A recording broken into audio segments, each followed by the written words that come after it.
Good morning, everybody. Pastor Rick here, Broadman Baptist Church. This is October the 12th, 2022, and I'm bringing you the Broadman Word. Today we're going to talk about the God of all, and it's from Romans chapter 10, 10 through 12. I'll go ahead and read that to you for a reference, and then we'll talk about it a little bit.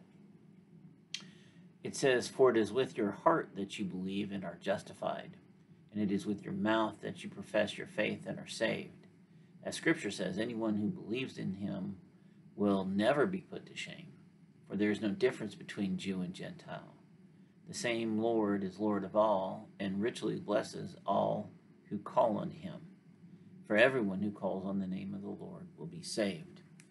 So we have then to consider Paul's words here in Romans with reference to modern life and what we're going through and the things that are happening today.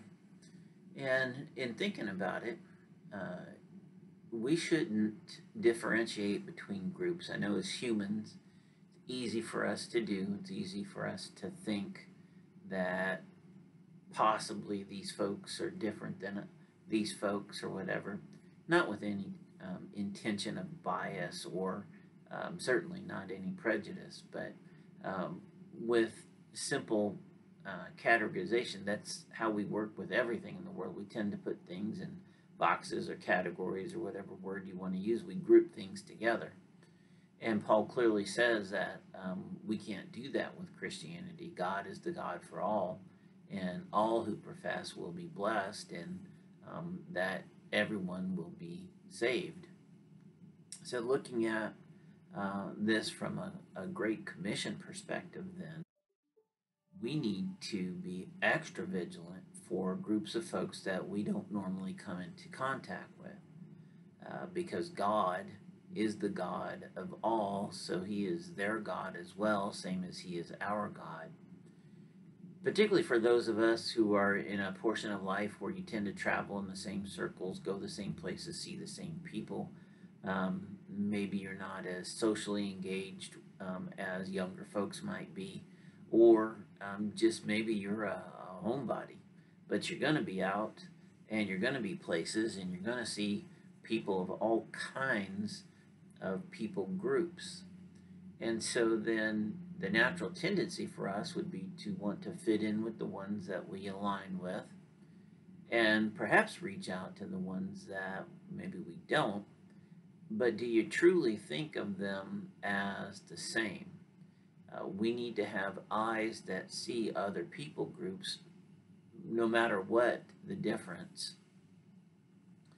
as people who have the same God as we do, who God feels the same about that he does about us, and that need the gospel the same as we do. And then that should propel you past any differences that there might be, any hesitancy that there might be to communicate with somebody from outside your little social world. And it should be a driving force then to present the gospel not only in who you are and how you act, but with what you say specifically to them, and then what you do about it. Because if we don't, and we continue to separate into your comfortable church friends and circles, and then other folks, we run the risk of what was happening then when Paul wrote, and separating Jew from Gentile. Now, we would never do that today based on race or culture, but you can see the point applies. It is easy to hang around Christian folks, have Christian friends, go to Christian cultural events, have as your social outlook Christian groups, be affiliated with a church and perhaps even a church organization. Broadman's in the Southern Baptist in Ohio, and the Summit County Baptist Organization. So you can be affiliated, and then in the greater extent, we're in the Southern Baptist Convention. Really easy to start kind of slicing up your social view and your interactions into these various boxes and things that they represent. When you do that, though, you isolate a huge chunk of the world from your ministry.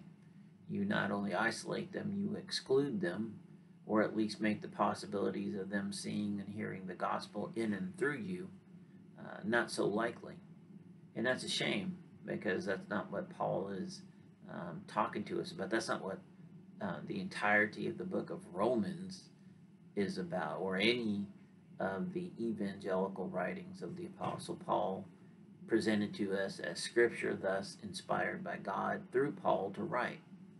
We should consider this God's directive to us to reach out beyond ourselves and our comfort zones and our comfortable little lives and the places we go and the things we do and the people we see, to reach out beyond that, to make sure that any people group, any person from any people group, regardless of its subdivision, is able to access the gospel through you, and that you make a focused, planned, intentional effort to be that person in the room, whatever room you might be in, and wherever you might be in that room. You're the person who's the Christian in the room, both for the benefit of other Christians that might be there, but more specifically for any of those who might not be, and who might not be part of your normal people group. I'm sure you go to restaurants or sporting events or the movie theater or the gas station, convenience store, laundry, cleaners, wherever it might be, doesn't matter. You need to be the Christian in the room. You need to be the light. You need to be the access to the gospel of Jesus Christ that the people there just might need. You don't even know it, because they're outside your normal people group. And so you don't engage like you might elsewise engage. So listen, brothers and sisters, make sure that you're not overlooking anybody or any group. Make sure you're not withholding your ministry from anyone or any group.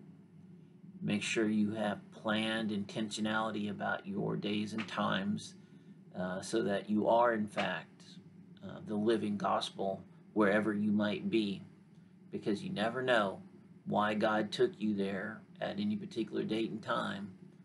There's probably somebody there that needs to hear and see the gospel in and through you, and if they're not part of your normal circle, you might not think to do that, and what a shame that would be. I love you. Have a wonderful day. I'll talk to you next time.